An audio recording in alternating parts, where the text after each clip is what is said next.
आज़ाद कश्मीर के इलेक्शंस का पहला मरला हो गया और एज एक्सपेक्टेड मुस्लिम लीग ने पहले डिवीज़न में भारी अक्सरियत लिया उनसे। और उसके बाद जो हम पिछले 3-4 दिन से देख रहे हैं, एक दूसरे की क्या कहते हैं पंजाबी में, लीरें उतार दी हैं दोनों ने। लेकिन आज तो बिल्कुल बिलावल भुट्टो तो बिल्कुल सीधे हो गए। उन्होंने तो और किसी की बात ही नहीं की। उन्होंने तो रियासत से कह दिया साफ कि आप मुल्की मुफाद का सोचें, आप मुस्लिम लीग नून के मुफाद का ना सोचें। आपको पता है रियासत का मतलब पाकिस्तान में क्या होता है। उस पर तुर्की बतुर्की जवाब मरीम नवाज साहिबा का भी आया। और तो और शर्जील मेमन जो सीनियर मिनिस्टर हैं, उन्होंने तो फॉर्म 47 का भी ताना दे दिया। ये वही फॉर्म 47 है कि जिस पे चीखती रही PTI और सारे कहते थे बड़े शफाफ इलेक्शंस थे। लगता ही है कि अगर आप इनकी बातें सुने, और अभी मैं आपको झलकियाँ सुनाऊंगा भी, तो लगता है ऐसे कि ये जो दो पार्टीज़ हैं इसके बाद इनकी राहें जुदा हो गई हैं और बिल्कुल दोनों बड़ी असूली सियासत कर रहे हैं। वाकई एक होती है पॉपुलर पॉलिटिक्स, एक होती है पावर पॉलिटिक्स। पॉपुलर पॉलिटिक्स में होता है जो इलेक्शन जीत जाए वो गवर्नमेंट बनाता है। पावर पॉलिटिक्स में काफ़ी बांट होती है। बांट इस मुल्क में कैसे हुई हुई है? वजारत उज़्मा नून लीग के पास, सदारत पीपल्स पार्टी के पास, सिंध की हुकूमत दिहाइयों से उनके पास, पंजाब की हुकूमत इनके पास, पंजाब में उनका गवर्नर, सिंध में इनका गवर्नर, GB के अंदर गिलगित बल्तिस्तान में इनकी गवर्नमेंट बन गई। अब पावर पॉलिटिक्स तो ये कहती है कि AJK में फिर PMLN की बननी चाहिए ताकि बैलेंस रहे। पीछे बचता है एक बलोचिस्तान में हमने कोलिशन करवा दी, तो वन हैप्पी फैमिली, ये सीन हो रहा है। और अगर इनकी इतनी सियासत इतनी असूली है तो फिर असल बात यह है कि इलेक्शन तो हो जाएगा, उसके बाद क्या होगा। लेकिन पहले जरा सुन लीजिए कि इन्होंने बातें क्या की। रियासत पाकिस्तान ने यह फैसला करना है कि क्या हमारे लिए कौमी मफाद ज्यादा अहम है या नून लीग का मफाद ज्यादा अहम है। इलेक्शन का फैसला रियासत नहीं करती, इलेक्शन का फैसला अवाम करते हैं। 30 के 30 पोलिंग स्टेशन पे ये कैसे हमले किए, मेरे पास वीडियो सबूत है। ये कैसे मुमकिन है? ये सिर्फ तब मुमकिन है जब आप साफ और शफाफ इलेक्शंस करवाने के लिए नहीं, अमन को गारंटी करने के लिए नहीं, धांधली करवाने के लिए आपने ये फेजेस करवाया। गिलगित बल्तिस्तान के इलेक्शन में आप जीत गए, वहाँ धांधली नहीं। AJK का इलेक्शन आप बुरी तरह हारे तो वहाँ पर आपने धांधली का इल्जाम लगाया। धांधली का कहानी आज से शुरू नहीं हुआ। ये कौमी मफाद को पीछे धकेल के नून लीग के मफाद को तरजीह देना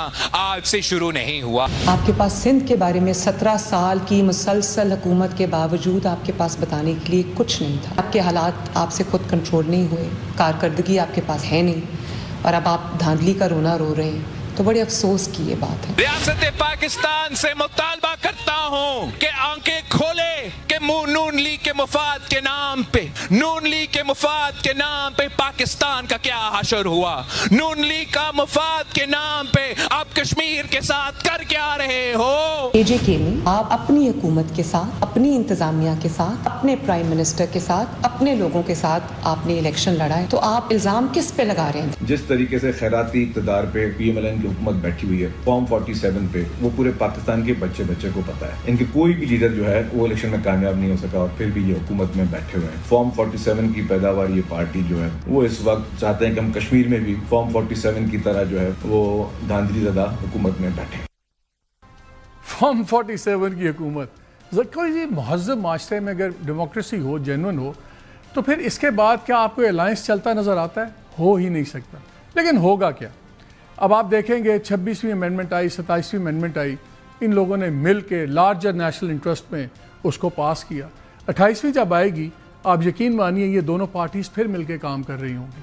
पीपल्स पार्टी ने जो इतना बोल्ड स्टांस लिया है, अब कोई इनसे पूछे कि ये गवर्नमेंट के बनाने में ये इनके साथ खड़े हुए थे ना, अभी तक इस गवर्नमेंट के साथ चल क्यों रहे हैं?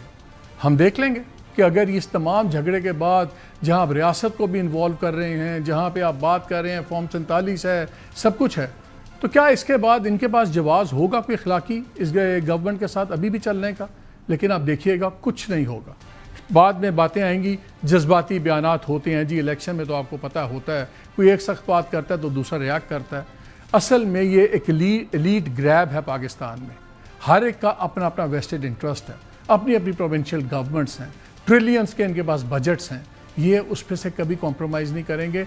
आप और मैं जज्बाती हो जाते हैं तकरीरें सुन के, कभी इनका वर्कर मारा जाता है, कभी उनका वर्कर मारा जाता है, उसको बड़े बड़े क्या कहते हैं उसकी तारीफ़ें करेंगे, बाद में इनको इन वर्कर्स के नाम भी याद नहीं होंगे। So let's move on. ये आपका मेरा मसला नहीं है, ये पावर पॉलिटिक्स के मसले हैं। आम आदमी का मसला क्या है? आम आदमी का मसला है बिजली, जो खिते में सबसे ज़्यादा महंगी वो बिजली ख़रीद रहा है। आम आदमी का मसला है पेट्रोल, वो भी इस खिते का सबसे महंगा है। गवर्नमेंट ने तो 1700 अरब हमारी जेब से निकालना है लेवीज़ के अंदर और टैक्सेस के थ्रू, वो भी हम ही भुगतेंगे। आम आदमी का मसला है रोटी, आटा, उसके पे बात करते हैं हम। इस वक्त पूरे मुल्क में क्राइसिस पड़ा हुआ है। कल तक बताया सब अच्छा है, अब गवर्नमेंट अचानक 1 million ton 10 lakh ton emergency में इंपोर्ट कर रही है। फरवरी के अंदर पंजाब गवर्नमेंट, और पंजाब इसलिए इंपॉर्टेंट है कि 70% मुल्क की जो गंदम है वो पंजाब में पैदा होती है। इन्होंने एक पॉलिसी अनाउंस की कि बिल्कुल बड़ी करप्शन है जी, बड़ा सब कुछ है, अब हम ख़रीदारी नहीं करेंगे। फिर जी एग्रीगेटर्स आ गए, प्राइवेट कंपनीज वो ख़रीदेंगी। उन्होंने 1 पैसे की गंदम नहीं ख़रीदी। जो रोटी फरवरी में जब ये पॉलिसी आई 14 से 16 रुपए की थी, वो इस वक्त 25 से 28 रुपए की। जो नान उस वक्त था तकरीबन 20 से 25 रुपए का, अब वो 35 से कोई 42 रुपए का नान है। ये है गंदम। आमतौर पे लोग, ये सरकारी डेटा मैं आपको बता रहा हूँ, तकरीबन 7 किलोग्राम हर महीने का खाते थे पाकिस्तान में, वो अब 6.5 किलोग्राम पे आ गए हैं, बिकॉज उनके पास पैसे नहीं हैं। हमारे मुल्क में 60% जो हमारी तवानाई की ज़रूरत है पाकिस्तान के अवाम वो गंदम से पूरा करते हैं। उन्होंने अपनी डेली इंटेक कम कर दी है। ये हैं हमारे मसले, और ये पंजाब में एक ड्रामा चल रहा है। इसलिए प्रोग्राम में आज पहले हिस्से में हम बात करेंगे पंजाब के अंदर, और जो सिवा से पूरे मुल्क में गंदम का क्राइसिस पड़ा हुआ है, कौन जिम्मेदार है, हो क्या रहा है, कोई उनकी बात कर ही नहीं रहा, कोई जवाब ही नहीं देता।